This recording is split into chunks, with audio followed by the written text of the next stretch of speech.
very proud of what I inherited from my father back in 1980. There's 14 people employed here between the bakery and the coffee shop.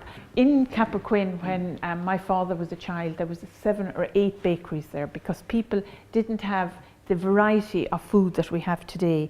Supermarkets were not there, and people just ate bread. When the bakers come in at night, they switch on these ovens first thing. It takes 2.5 hours to bring up to temperature to bake a batch of bread. So the brick takes in the heat slowly. So after they've been fired up, and when the batch is ready to go in, they're switched off and the batch is put in. So in actual fact, it's baked in a falling heat.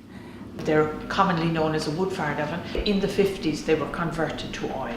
These are the oldest of this type of oven working in Ireland today. Those are the peels, and that's called a peel cradle. And there's a skill in actually just loading and unloading the oven as well. The process of making yeast bread is you put flour, salt, water and yeast, and it's time. That becomes the boss once it's made, because it's all depends on the atmosphere and the temperature.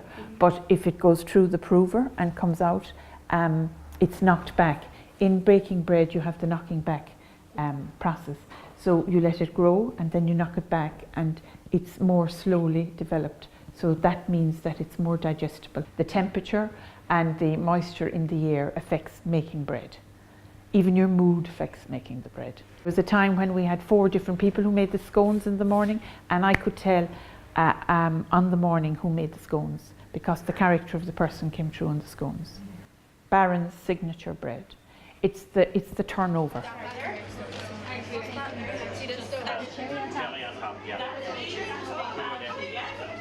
I wanted to marry a coffee shop with what I inherited, because that was what I was really trained in. And I opened the coffee shop, Barrons Coffee House, in 1983.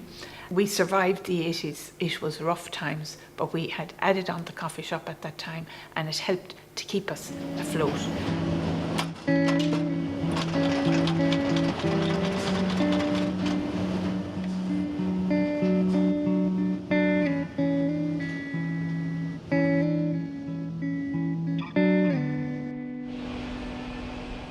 By good bread, we mean bread that has well baked, which means when you squeeze it, it's actually got a crust.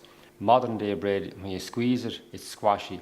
We buy as much of our ingredients as possible locally, and we have our own little garden. We grow some of the vegetables for the soup, and we grow lettuce and mixed leaves. So that's what you call a real local food experience. The bread, the cakes, any food you have here, it's all baked fresh on the premises. Good bread, good food, good health. You've the recipe for life.